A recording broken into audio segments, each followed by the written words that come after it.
जी, आप सभी लोगों का स्वागत है आपके अपने परिवार future board online classes Sonpur में। जैसे कि आप सभी लोगों को पता है कि 2025 में आप सभी लोगों का 10th का एग्जाम होने वाले हैं और फ्यूचर बोर्ड ऑनलाइन क्लासेस आप सभी लोगों को 10th के लिए जितने भी आपके सिलेबस है वो सारे सिलेबस के ऑब्जेक्टिव, सब्जेक्टिव और गेसिंग क्वेश्चन कराने वाले हैं। तो आप सभी लोगों से निवेदन है कि अगर आप चैनल पर नए हैं तो चैनल को लाइक, शेयर एंड सब्सक्राइब जो है जरूर करेंगे। अभी हम इस वीडियो में आप सभी लोगों को जो आपका हिंदी है उसके गद्य खंड के गोधली भाग 2 के चैप्टर 1 जिसमें आप सभी लोगों को श्रम विभाजन और जाति प्रथा के बारे में जानना और पढ़ना है, इसके बारे में हम बात करेंगे। मैं आपको बताना चाहूंगा 2025 में आप सभी लोगों का एग्जाम है, उससे पहले आपको फ्यूचर ऑनलाइन क्लासेस सारे विषय का ऑब्जेक्टिव और सब्जेक्टिव क्वेश्चन आपको करा देगा। मैं आपसे निवेदन करूंगा अगर आप चैनल पर नए हैं तो चैनल को लाइक, शेयर एंड सब्सक्राइब जरूर करेंगे। साथ ही साथ अभी हम जो है श्रम विभाजन और जाति प्रथा से रिलेटेड महत्वपूर्ण ऑब्जेक्टिव प्रश्न करने वाले हैं, जो कि आपके एग्जाम के लिए 10th के एग्जाम के लिए, बिहार बोर्ड एग्जाम के लिए काफी महत्वपूर्ण रहने वाला है। चलते हैं प्रश्न के ऊपर और आप लोग कमेंट करके जरूर बताइएगा कि आपके जो है मार्क्स कितने आ रहे हैं। यहां पर आपका पहला प्रश्न है कि द अनटचेबल किसकी रचना है। यहां पर आपका पहला प्रश्न है कि द अनटचेबल किसकी रचना है। ऑप्शन यहां पर है महात्मा गांधी, यतीन मिश्र की और भीमराव अंबेडकर और रामविलास शर्मा की। सबसे पहले यह जान लीजिए कि श्रम विभाजन और जाति प्रथा जो चैप्टर है इनके लेखक जो है आपके भीमराव अंबेडकर जी हैं। तो जो आपका द अनटचेबल जो रचना है, इसके जो रचनाकार है वो आपके डॉक्टर भीमराव अंबेडकर है। तो इस प्रश्न का उत्तर आपका ऑप्शन नंबर यहाँ पर क्या हो जाएगा, सी नंबर हो जाएगा। समझ गए। अगला यहाँ पर आपका दूसरा प्रश्न है किसे बाबा साहेब के नाम से पुकारा जाता है। देख सकते हैं यहाँ पर 24 में पूछा हुआ प्रश्न है सेकंड शिफ्ट में। तो यहाँ पर ऑप्शन देखिएगा हजारी प्रसाद द्विवेदी, भीमराव अंबेडकर, अमरकांत और रामविलास शर्मा को। तो मैं आपको बताना चाहूंगा कि बाबा साहेब के नाम से, जो ये बाबा साहेब यहाँ देख रहे हैं, इस नाम से जो है भीमराव अंबेडकर को जो है जाना जाता है। तो इस प्रश्न का उत्तर आपका ऑप्शन नंबर यहाँ पर क्या हो जाएगा, बी हो जाएगा। अगला यहाँ पर आपका तीसरा प्रश्न है किनके प्रोत्साहन पर बाबा साहेब उच्चतर शिक्षा हेतु न्यूयॉर्क गए थे। यानी कि बाबा साहेब जो अंबेडकर हैं न्यूयॉर्क जो है किनके प्रोत्साहन पर गए थे। यहाँ पर ऑप्शन देखिएगा काशी नरेश, पटियाला नरेश, बड़ौदा नरेश और दरभंगा नरेश। तो मैं आपको बताना चाहूंगा कि बाबा भीमराव अंबेडकर जो है न्यूयॉर्क स्टडी के लिए जो है बड़ौदा नरेश के प्रोत्साहन पर गए थे। तो इसका आंसर क्या हो जाएगा, ऑप्शन आपका सी हो जाएगा, यानी कि बड़ौदा नरेश। इसका आंसर आपका ऑप्शन नंबर यहाँ पर सी हो जाएगा। क्लियर है। अगले प्रश्न की हम बात करते हैं। तो अगला प्रश्न यहाँ पर आपका 4 नंबर है कि बुद्धिज्म एंड कम्युनिज्म किसकी रचना है। जो आपका यहाँ पर बुद्धिज्म और कम्युनिज्म जो है किसकी रचना है, मैक्स मुलर, अमरकांत, महात्मा गांधी, भीमराव अंबेडकर। ये देख सकते हैं आपका जो है 2022 में एग्जाम में पूछा हुआ प्रश्न है। तो मैं आपको बताना चाहूंगा कि जो आपका बुद्धिज्म और जो आपका कम्युनिज्म है यह निम्नलिखित में से जो है डॉक्टर भीमराव अंबेडकर की रचना है। तो इस प्रश्न का उत्तर आपका ऑप्शन नंबर यहाँ पर डी हो जाएगा। अगले प्रश्न की हम बात करते हैं। तो अगला प्रश्न है 5 नंबर, हु आर क्षुद्राज। समझना, हु आर क्षुद्राज किनकी रचना है। तो ये भी आपका जो है डॉक्टर भीमराव अंबेडकर की होगी। जहां पर क्षुद्रों की बात होगी वो भीमराव अंबेडकर की ही बात होगी। तो इस प्रश्न का उत्तर आपका ऑप्शन नंबर यहाँ पर ए हो जाएगा। समझ गए। अगला प्रश्न है भारतीय संविधान का निर्माता किसे कहा जाता है। 2022 के फर्स्ट शिफ्ट में पूछा हुआ प्रश्न है। तो इस प्रश्न का उत्तर क्या हो जाना चाहिए, मैक्स मुलर, महात्मा गांधी, भीमराव अंबेडकर, बिरजू महाराज। तो इस प्रश्न का उत्तर आपका भीमराव अंबेडकर हो जाएगा, क्योंकि आप सभी लोगों को मालूम है कि भारतीय संविधान का निर्माता जो है भीमराव अंबेडकर की किया मतलब कहा जाता है। इन्होंने जो है प्रारूप समिति का गठन करके इन्होंने जो है संविधान का निर्माण किया था। संविधान बनने में कितने समय लगे थे, 2 साल 18 दिन लगभग लगे थे। अगला प्रश्न यहाँ पर आपका है 7 नंबर कि मानव मुक्ति के पुरोधा किसे कहा जाता है। तो मानव मुक्ति के पुरोधा जो है निम्नलिखित में से भीमराव अंबेडकर जी को ही कहा जाता है। तो याद रखिएगा इस प्रश्न का उत्तर आपका ऑप्शन नंबर यहाँ पर सी हो जाएगा। मानव मुक्ति के पुरौधा जो है भीमराव अंबेडकर को कहा जाता है। ये भी सारे प्रश्न आपके जो एग्जाम में पूछे हुए हैं। अगला यहाँ पर आपका 8 नंबर प्रश्न है कि भारत में जाति प्रथा का मुख्य कारण क्या है। यहाँ पर ऑप्शन देखिएगा, बेरोजगारी, गरीबी, उद्योग धंधा की कमी और अमीरी। तो भारत में जो है जाति प्रथा का जो मुख्य कारण है वो आपका जो है बेरोजगारी है। क्या है? भीमराव अंबेडकर जो आपका श्रम विभाजन और जाति प्रथा की बात किया है, तो श्रम विभाजन की बात करते हैं, यानी कि यहाँ पर जो बेरोजगारी है जिसका मुख्य कारण है। समझ गए ना, जाति प्रथा के लिए। अगला प्रश्न यहाँ पर आपका 9 नंबर है, जाति प्रथा स्वाभाविक विभाजन नहीं है, क्यों? ये आपका 2021 में सेकंड शिफ्ट में पूछा हुआ प्रश्न है। यहाँ पर ऑप्शन देखिएगा, भेदभाव के कारण, शोषण के कारण, गरीबी के कारण, रुचि पर आधारित नहीं होने के कारण। तो जाति प्रथा जो है स्वाभाविक विभाजन नहीं है, कारण इसका यह है कि यहाँ पर जो है रुचि पर आधारित नहीं होने के कारण। बाकी आप देखिएगा, भेदभाव के कारण है, शोषण के कारण है, गरीबी के कारण है, लेकिन जो यहाँ पर रुचि के आधारित नहीं होने के कारण जो है क्या है, स्वाभाविक विभाजन नहीं है। समझ गए ना, इसका आंसर आपका ऑप्शन नंबर डी हो जाएगा। अगला प्रश्न है, आदर्शन मतलब कि आदर्श समाज स्वतंत्रता, समानता, भ्रातृत्व पर आधारित होना किसने कहा? यानी कि यह कथन किनका है कि आदर्श समाज स्वतंत्रता, समानता, भ्रातृत्व पर आधारित जो है किसने कहा समाज होना चाहिए? ऑप्शन देखिएगा, मैक्स मूलर, भीमराव अंबेडकर, बिरजू महाराज, अज्ञाय। तो आप सभी लोगों को मालूम है कि जो हम चैप्टर पढ़ रहे हैं श्रम विभाजन और जाति प्रथा, यह किनका चैप्टर है? तो भीमराव अंबेडकर जी का है। तो इस प्रश्न का उत्तर क्या हो जाएगा? ऑप्शन नंबर यहाँ पर आपका बी हो जाएगा। अगला यहाँ पर आपका प्रश्न है, डॉक्टर भीमराव अंबेडकर ने किस प्रथा को आर्थिक पहलू से खतरनाक माना है? तो भीमराव अंबेडकर जी ने जो है निम्नलिखित में से जो है जाति प्रथा को, क्योंकि चैप्टर का नाम ही है जाति प्रथा यानी श्रम विभाजन और जाति प्रथा, तो यहाँ पर ऑप्शन है सती प्रथा, दहेज प्रथा, बाल विवाह प्रथा, जाति प्रथा। तो जाति प्रथा को जो है डॉक्टर भीमराव अंबेडकर ने जो है आर्थिक पहलू से खतरनाक माना है। समझ गए ना, आर्थिक पहलू के सबसे ज्यादा खतरनाक है जाति प्रथा, भेदभाव करना। अगले प्रश्न की हम बात करते हैं। तो अगला प्रश्न यहाँ पर 12 नंबर है, जाति प्रथा श्रम विभाजन के साथ साथ किनका रूप लिया हुआ है? स्वतंत्रता का, भ्रातृत्व का, श्रमिक विभाजन का, इनमें से कोई नहीं। तो मैं आपको बताना चाहूंगा कि जाति प्रथा श्रम विभाजन के साथ साथ जो है निम्नलिखित में से जो है यहाँ पर आपका श्रमिक विभाजन का जो है क्या किया है, रूप लिया है। तो इस प्रश्न का उत्तर क्या हो जाएगा? ऑप्शन नंबर आपका सी हो जाएगा। अगले प्रश्न की हम बात करेंगे और आप सभी लोगों से निवेदन है कि चैनल पर नए हैं तो चैनल को लाइक, शेयर एंड सब्सक्राइब जो है जरूर करेंगे। अगला प्रश्न यहाँ पर आपका 13 नंबर है और यह प्रश्न आपका बोल रहा है कि श्रम विभाजन और जाति प्रथा के लेखक कौन है? अभी मैंने आपको बताया श्रम विभाजन और जाति प्रथा के लेखक जो है आपके बाबा भीमराव साहेब अंबेडकर जी है। तो इस प्रश्न का उत्तर क्या हो जाएगा? ऑप्शन नंबर आपका बी हो जाएगा। और याद रखिएगा भीमराव अंबेडकर जो है किस जाति से बिलोंग करते थे, ये भी पूछता है। तो यह जो है महनार, यह जो है महनार जाति यानी कि डोम जाति से बिलोंग करते थे। अगला प्रश्न यहाँ है, लेखक की दृष्टि से विडंबना की बात क्या है? जो आपके लेखक है श्रम विभाजन जाति प्रथा के डॉक्टर भीमराव अंबेडकर, तो इनके अनुसार जो है जो ये विडंबना है इसका मतलब क्या है, इसका बात क्या है? तो देखिएगा, जाति के पोषकों की कमी नहीं है, जातिवाद के पोषक नग्न है, आर्थिक दृष्टि से जातिवाद उचित है, जातिवाद लोकतंत्र के विरुद्ध नहीं है। तो मैं आपको बताना चाहूंगा कि लेखक की दृष्टि से जो विडंबना सबसे बड़ी है वो जाति के पोषकों की कमी नहीं है। समझना, यहाँ पर जाति के पोषकों की कमी नहीं है, प्रत्येक जाति, विभिन्न जाति यहाँ पर पाए जाते हैं जिसकी वजह से यह विडंबना बना हुआ है। अगला प्रश्न है, लेखक की दृष्टि से आदर्श समाज कैसा होना चाहिए? तो यहाँ पर ऑप्शन देखिएगा, जिसमें स्वतंत्रता, समानता, भ्रातृत्व का भाव हो, जिसमें सभी धनी हो, जिसमें सभी पढ़े लिखे हो, जिसमें सभी स्वतंत्र हो। तो मैं आपको बताना चाहूंगा कि आदर्श समाज यानी कि लेखक के अनुसार ऐसा होना चाहिए जिसमें स्वतंत्रता हो, समानता हो और भ्रातृत्व का भाव हो, यानी कि किसी भी प्रकार का भेदभाव नहीं हो, सभी लोग स्वतंत्र तरीके से, समानता तरीके से, भ्रातृत्व तरीके से अपने कर्मों को करे, ना कि धनी हो, पढ़े लिखे हो, ना कि स्वतंत्र हो। समझ ना? तो 15 नंबर प्रश्न का उत्तर आपका ऑप्शन नंबर ए हो जाएगा। अगले प्रश्न की हम बात करते हैं। तो प्रश्न संख्या यहाँ पर आपका 16 है और यहाँ पर प्रश्न है, लेखक बेरोजगारी का प्रमुख और प्रत्यक्ष कारण किसे माना है? ये देख सकते हैं 18 में, 19 में और आपका जो है प्रश्न पूछा गया हुआ है। अशिक्षा को, जनसंख्या को, जाति प्रथा को, उद्योग धंधों की कमी को।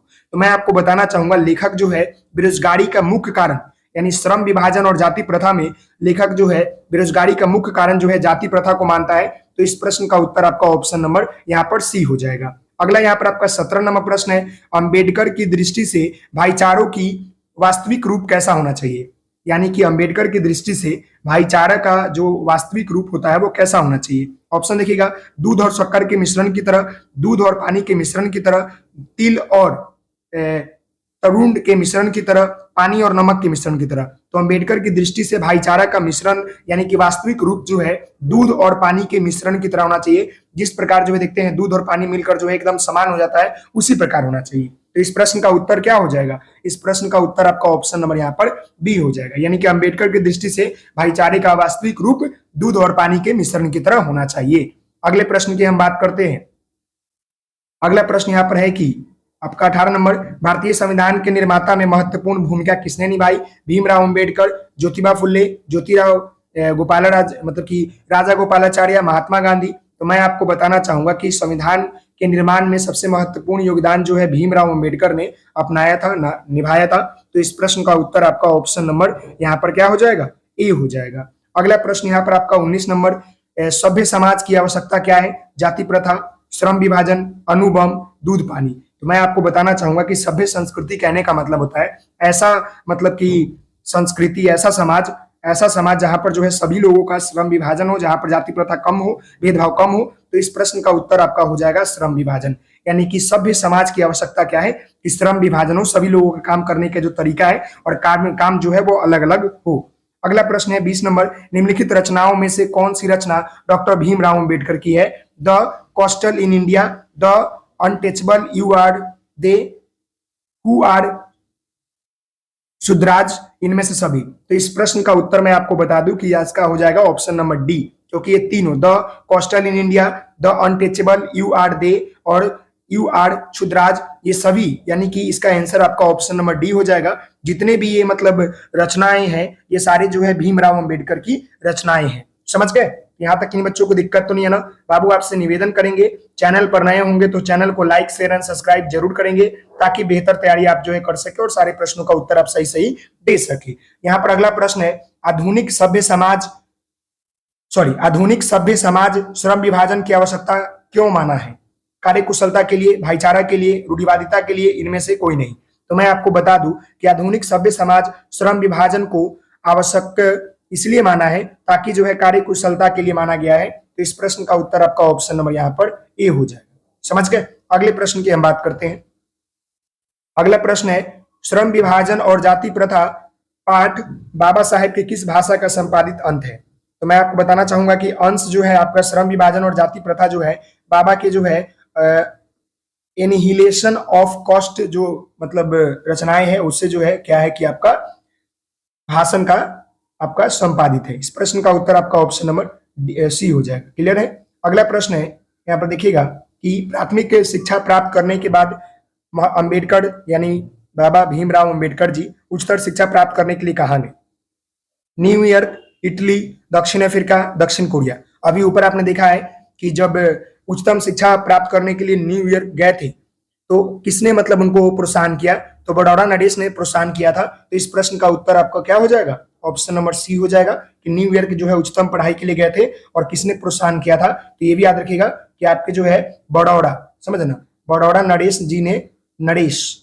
जी ने इनको प्रोत्साहन किया था कि आप जाइए न्यूयॉर्क उच्चतर विकल्प के लिए, उच्चतर स्टडी के लिए, वहां पर जाके इन्होंने जो है अम्बेडकर की पढ़ाई की थी। अगले प्रश्न की हम बात करते हैं। अगला यहाँ पर 24 नंबर प्रश्न है कि अम्बेडकर के चिंतन व रचनाकर्ता के लिए प्रेरक व्यक्ति थे, बताइए। बुद्ध, कबीर, ज्योतिबा फुल्ले, इनमें से सभी। तो अम्बेडकर के लिए चिंतन और रचना आपके जो है रचनात्मक के लिए प्रेरित व्यक्ति जो थे वो कौन कौन थे? तो मैं आपको बता दूं कि वो आपके जो है बुद्ध, कबीर, ज्योतिबा फुल्ले, इनमें से सभी थे, ये तीनों लोग थे। तो इस प्रश्न का उत्तर आपका ऑप्शन नंबर क्या हो जाएगा? ऑप्शन नंबर यहाँ पर डी हो जाएगा। अगला प्रश्न है, जाति पाति तोड़क मंडल भाषण लाहौर में कब किए थे? यानी जो आपका जाति पाति तोड़क मंडल भाषण जो है भीमराव अंबेडकर साहब ने लाहौर में किया था, कब किया था? यहाँ पर ऑप्शन है 1942, 1940, 1936, 1938। तो मैं आपको बता दूं कि उन्होंने लाहौर में जो भाषण दिया था वो कब दिया था? तो 1936 में दिया था, जाति पाति तोड़क मंडल। समझ गए? अगला प्रश्न है, यहाँ पर देखिएगा, श्रम विभाजन और जाति प्रथा शीर्षक पाठ क्या है? कहानी है, भाषण है, निबंध है या साक्षात्कार है? तो जो आपका श्रम विभाजन जाति प्रथा जो कि भीमराव अंबेडकर साहब के द्वारा लिखा गया है, यह एक प्रकार का निबंध है। तो इस प्रश्न का उत्तर क्या हो जाएगा? ऑप्शन नंबर आपका सी हो जाएगा। अगला है, अंबेडकर के भाषण एनिहिलेशन ऑफ कॉस्टल को किसने हिंदी में रूपांतरित किया? ललई सिंह यादव, किशोरी लाल, मोहन वाजपेयी, इनमें से कोई नहीं। तो जो आपका एनिहिलेशन ऑफ कॉस्टल जो कि अंबेडकर साहब का एक जो है भाषण है, इस भाषण को हिंदी में अनुवाद जो है किसने किया था? तो इसमें जो है हिंदी में अनुवाद जो है ललई सिंह यादव जी ने किया था। किसने किया था? ललई सिंह यादव जी ने हिंदी अनुवाद किया था। किस चीज का? एनिहिलेशन ऑफ कॉस्टल का। अगले प्रश्न की हम बात करते हैं। तो अगला प्रश्न है कि अंबेडकर का जन्म किस परिवार में हुआ था? ब्राह्मण परिवार, क्षत्रिय परिवार, काशी परिवार या दलित परिवार? तो ब्राह्मण परिवार में नहीं, बल्कि इनका जन्म जो है दलित परिवार में हुआ था, महानार जाति में, यानी कि डोम जाति में इनका जन्म हुआ था। अगला प्रश्न है, लेखक को इस युग में कहां पर विडंबना दिखाई दिया? जातिवाद में, नारीवाद में, निर्वाद में, परिवार में? तो लेखक को जो है इस युग में जो आपको विडंबना जो है देखने को मिला, वो आपको जो है जातिवाद में देखने को मिला, क्योंकि जाति प्रथा के बारे में पढ़ रहे हैं तो जातिवाद की ही बात होगी, तो इसमें उनको विडंबना देखने को मिला। अगला प्रश्न है, डॉक्टर अंबेडकर की माता का क्या नाम था? यहाँ पर ऑप्शन देखिएगा, रानीबाई, कुंतीबाई, शीलाबाई और भीमाबाई। तो जो आपके डॉक्टर भीमराव अंबेडकर थे, इनकी माता का नाम जो है भीमाबाई था। तो इस प्रश्न का उत्तर क्या हो जाएगा? ऑप्शन नंबर आपका डी हो जाएगा। अगला प्रश्न है, डॉक्टर अंबेडकर ने पीएचडी की उपाधि कब धारण की थी? 1920, 1918, 1916 और 1914। तो मैं आपको बताना चाहूंगा, पीएचडी की उपाधि जो है डॉक्टर भीमराव अंबेडकर साहब ने 1916 में जो है क्या किया था? उन्होंने उपाधि प्राप्त की थी। अगला प्रश्न यहाँ पर 32 नंबर देखिएगा, the castes in India their mechanism किनकी रचना है? तो ये आप जानते ही होंगे, हम भीमराव अंबेडकर साहब के बारे में पढ़ रहे हैं, जाति प्रथा श्रम विभाजन चैप्टर है। तो the castes in India their mechanism जो है ये निम्नलिखित में से जो है डॉक्टर भीमराव अंबेडकर साहब की रचना है। तो इस प्रश्न का उत्तर आपका ऑप्शन नंबर ए हो जाएगा। अगले प्रश्न की हम बात करते हैं। तो अगला प्रश्न यहाँ पर देखिएगा 32 नंबर है, और यह प्रश्न आपका बोल रहा है कि आर्थिक पहलू में से जाति प्रथा क्या है? लाभदायक है, हानिकारक है, अनुकूल है, इनमें से सभी?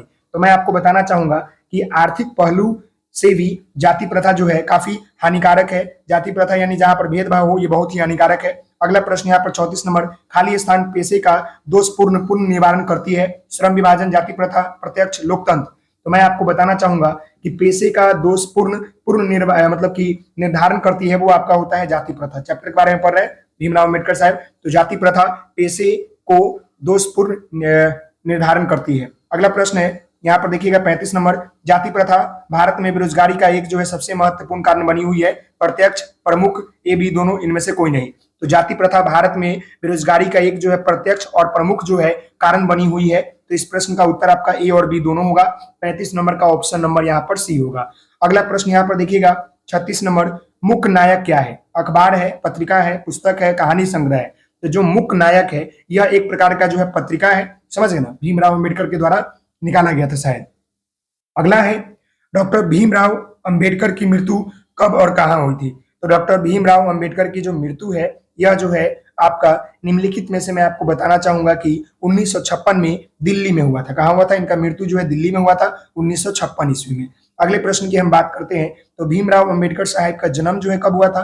तो इनका जन्म जो है कब हुआ था? याद रखिएगा 14 अप्रैल 1988, 89, 91 और 90। तो ये प्रश्न काफी बार पूछा गया है, 19 में, 20 में और 22 में पूछा गया है। तो मैं आपको बताना चाहूंगा डॉक्टर भीमराव अंबेडकर साहब का जन्म जो है आपका 14 अप्रैल 1891 ईस्वी में हुआ था। कब हुआ था आपका? याद रखिएगा कब हुआ था, याद रखिएगा, समझ गए ना? जी हाँ, किसी को दिक्कत तो नहीं है ना? याद हो गया होगा कि 14 अप्रैल आपका 1891। अगला प्रश्न यहाँ है, डॉक्टर भीमराव अंबेडकर का जन्म कहाँ हुआ था? महू मध्य प्रदेश, आपके गोरखपुर उत्तर प्रदेश, डुमराव बिहार, दानकुनी पश्चिम बंगाल? तो मैं आपको बताना चाहूंगा कि डॉक्टर भीमराव अंबेडकर साहब का जन्म जो है आपका महू मध्य प्रदेश में हुआ था। महू जिला एक है जहां पर मध्य प्रदेश में इनका जन्म हुआ था। कब? 1891 ईस्वी में। और इनकी मृत्यु कब हुई थी? 1956 ईस्वी में। समझ गए? अगला प्रश्न यहाँ पर देखिएगा, डॉक्टर अंबेडकर ने किस पत्रिका का संपादन किया था? उज्ज्वल भारत, उड़ता भारत, बहिष्कृत भारत, पुरस्कृत भारत? तो मैं आपको बताना चाहूंगा डॉक्टर भीमराव अंबेडकर जिनका जन्म जो है आपके मऊ मध्य प्रदेश में हुआ था 1891 में, मृत्यु इनकी 1956 में हुआ था दिल्ली में। तो इन्होंने एक पत्रिका का संपादन किया था जिसका नाम जो था बहिष्कृत भारत था। तो इस प्रश्न का उत्तर क्या हो जाएगा? ऑप्शन नंबर यहाँ पर आपका सी हो जाएगा। क्लियर है? जी हाँ। अब हम अगले प्रश्न की हम बात करते हैं। डॉक्टर भीमराव का वाङ्मय हिंदी के कितने खंडों में प्रकाशित हुआ है? जो ये आपका वाङ्मय है भीमराव अंबेडकर साहब का, तो कितने खंडों में प्रकाशित हुआ है? 15 खंड, 17 खंड, 19 खंड, 21 खंड? बताइए बाबू कितने खंडों में प्रकाशित हुआ है? तो मैं आपको बताना चाहूंगा कि डॉक्टर भीमराव अंबेडकर का वाङ्मय हिंदी जो है आपका 21 खंडों में क्या हुआ है? प्रकाशित हुआ है। कितने खंडों में? 21 खंडों में प्रकाशित हुआ है। अगले प्रश्न की हम बात करते हैं, तो यहाँ पर देखिएगा 32 नंबर प्रश्न है, आधुनिक सभ्य समाज कार्यकुशलता के लिए आवश्यक माना गया है श्रम विभाजन, धन विभाजन, धन विभाजन, जाति विभाजन। तो मैं बता दूं कि आधुनिक सभ्य समाज और कार्यकुशलता के लिए जो सबसे महत्वपूर्ण चीजें मानी गई है वो आपका श्रम विभाजन माना गया है। तो इस प्रश्न का उत्तर आपका ऑप्शन नंबर यहाँ पर ए हो जाएगा। अगला प्रश्न है, डॉक्टर अंबेडकर के पिता का क्या नाम था? तो डॉक्टर अंबेडकर के पिता का नाम जो था रामजी सखपाल था। क्या था? रामजी सखपाल था। और इनकी माता का क्या नाम था? अभी मैंने आपको बताया है कि इनकी माता का नाम क्या था, बताइए? भीमाबाई था। और उनके पिता का नाम क्या था? तो रामजी सखपाल। यह जो था आपके पहले चैप्टर जो श्रम विभाजन और जाति प्रथा से रिलेटेड हमने महत्वपूर्ण सारे ऑब्जेक्टिव प्रश्न करा दिया, जो कि आपके 10th एग्जामिनेशन बिहार बोर्ड के लिए महत्वपूर्ण है। आशा करते हैं आपको वीडियो पसंद आई होगी। तो प्लीज वीडियो को लाइक, शेयर एंड सब्सक्राइब करें। मिलते हैं नेक्स्ट वीडियो में, तब तक के लिए धन्यवाद। थैंक यू सो मच, बहुत बहुत धन्यवाद।